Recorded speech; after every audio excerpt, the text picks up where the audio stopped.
يا أهلا وسهلا بحبيبات القلب ورفيقات الدرب. الكسل. كلنا عندنا مسؤوليات وأدوار في الحياة، وبالتالي ورانا مهام كتير قوي، بس المشكلة في الكسل. بتسوفي وبتأجلي اللي وراكي مع انك صاحية الصبح وعارفة كويس قوي انت وراكي ايه وعايزة تعملي ايه، بس مش عارفة تبدأي منين. والمشكلة الأكبر إن كل ما تأجلي المهام اللي وراكي هتتراكم عليكي وهتزيد أكتر، وبالتالي هتضغطي أكتر، والكسل كمان هيزيد معاه التوتر والعصبية والإهمال والخمول، وهنفضل في نفس الدايرة المفرغة اللي ما بتخلصش. طب إيه الحل؟ النهاردة هقولك على حلول عملية تقدري تطبقيها بسهولة جدا، ولكن نتيجتها سحرية. هتنسي حاجة اسمها كسل، وهتلاحظي فرق كبير قوي في نشاطك وطاقتك خلال اليوم كله. أول حاجة، ابدأي يومك بدري. بس هل كل اللي بيصحوا بدري بينتجوا وبيستغلوا الوقت صح؟ لأ، كتير قوي بلاقي ان في ناس بتقول انهم بيصحوا من بعد الفجر على طول، ولكن الوقت بيضيع لحد الظهر من غير اي فايدة. طيب خلينا متفقين ان الرسول عليه الصلاة والسلام قال اللهم بارك لأمتي في بكورها، يبقى البركة موجودة وكل حاجة، لكن احنا اللي مش قادرين نفتح لها الباب. السر انك قبل ما تنامي من بالليل تكوني محددة عايزة تعملي ايه تاني يوم الصبح، محددة كل حاجة بالوقت بالظبط. اكتبي كل المهام اللي وراكي في اليوم ده، وحددي ايه المهام اللي ممكن حد يساعدك فيها او حد يعملها مكانك، وحددي كمان ايه المهام اللي ممكن تتأجل عادي، مش هيحصل حاجة يعني لو اتأجلت يوم او 2 كمان. وبعد كده بقى حددي المهام الأساسية المهمة جدا اللي لازم تعمليها بنفسك وما ينفعش تأجليها مهما حصل، وخليها الأولوية. وقبل ما تنامي آخر حاجة تعمليها انك تعملي بوصية الرسول صلى الله عليه وسلم، وتقولي سبحان الله 33 مرة، والحمد لله 33 مرة، والله أكبر 34 مرة. نيجي بقى لتاني حاجة. بصي الأول قبل ما ندخل على تاني نقطة، عايزة أقولك إني بحضر فيديو عن أول ساعة في يومك تستغليها إزاي، وإيه العادات اللي كنت بعملها بقالي فترة طويلة من سنين، وكل ما بلتزم بيها بتفرق في حياتي أكتر وأكتر. فلو مش مشتركة في القناة اشتركي عشان يوصلك الفيديو الجديد بإذن الله. تاني حاجة بقى، وقفي تفكير وابدأي عمل. يعني إيه؟ أول ما يخطر على بالك حاجة محتاجة تعمليها قومي فورا ابدأي اعمليها، وفضي مخك منها خالص، ما انت خلاص شلتيها من دماغك وعملتيها. لان طول ما الفكرة في دماغك عاملالك دوشة ومشيلاكي الهم كأنها حاجة كبيرة، بالرغم من انها ممكن تكون حاجة بسيطة قوي. مثلا حاجة عايزة تترتب، غسيل عايز يتطبق، حاجة لمحتيها وانت ماشية عايزة تتعان مكانها، مكالمة تليفون مهمة وكل شوية بتأجليها، عايزة تشغلي الغسالة، الورد بتاعك اللي محتاجة تقرأيه، حاجات كتير بقى. اول ما تلاقي حاجة زي كده ما تديش لنفسك وقت تفكري، ابدأي فورا، هتحسي براحة وان الموضوع ما كانش مستاهل.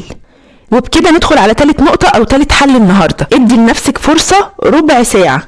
الدماغ ساعات بيضخم المهمة لدرجة انها تبان مستحيلة، فجربي تقولي لنفسك هعملها في ربع ساعة بس، لو خلصت تمام، ولو ما خلصتش انا اخري ربع ساعة وخلاص. وكده هتشجعي مخك انه يبدأ، وغالبا بعد ما تخلص الربع ساعة دي مش هتقدري توقفي شغل، وهتلاقي ربنا فتحها عليكي كده وكملتي اكتر من اللي انت عايزاه كمان. لان هي المشكلة اصلا بتكون انك بس تقومي وتبدأي. طب ولو ما قدرتيش فعلا، اديكي عملتي حاجة، وكل شوية خدي ربع ساعة في ربع ساعة هتنجزي بإذن الله. وقبل ما ادخل في رابع حاجة، خليكي رحيمة بنفسك. ممكن تكوني تعبانة جسمانيا فعلا، محتاجة فيتامينات، محتاجة هدوء، محتاجة راحة وفاصل من المسؤوليات، عندك بيبي صغير زي كده وما بيخليكيش تعرفي تنامي كويس. في الأوقات دي الدنيا ما بتمشيش بالمسطرة، وانت كده مش ام وحشة ولا مقصرة ولا حاجة، انت عندك مسؤوليات زيادة الفترة دي ومحتاجة الراحة، فارتاحي شوية واعملي الضروريات بس، لانك لو وقعتي محدش هيشيلك ولا هيشيل مسؤولياتك مكانك. رابع نقطة بقى دلوقتي هي انك تبسطي الامور على نفسك، وقسمي مهامك بشكل ذكي. يعني بدل ما تقولي انا بكرة ورايا تنظيف وهقلب الشقة، مخك يتخض كده ويحس بتوتر فيدافع عن نفسه بانه يشتتك ويحاول يهرب من الموقف الصعب ده. لكن لو خدتي الامور ببساطة كده، زي مثلا ايه، انا النهاردة ورايا كام حاجة بسيطة كده عايزة تتعمل، هكنس الشقة وبعدين همسح وهنفض التراب او هلمع مثلا الاساس، وهكذا. قسمي المهام الكبيرة لمهام صغيرة وواضحة. لو عملتي كل يوم حاجة صغيرة بس عملتيها بإتقان، هتلاقي كل حاجة بتخلص وبتحققي اللي انت عايزاه. الكلام ده مش بس في شغل البيت، ده مثال، لكن حتى في اي حاجة عايزة تحققيها في حياتك الخطوات البسيطة المستمرة اهم وافيد بكتير من الخطوات الكبيرة المتقطعة. خامس حاجة، المشتتات. اللي بيسحب طاقتك وبيحسسك بالكسل هي المشتتات الصغيرة اللي بتسرق وقتك وجهدك وطاقتك من غير ما تحسي، زي الموبايل مثلا. ده اكبر مشتت في الحياة حاليا، ومش بس مشتت، ده كمان بيسحب الطاقة وبيوصلك لمشاعر سلبية كتير. فكري كده في اي مرة مسكتي موبايلك وقت طويل بتحسي بايه بعد كده؟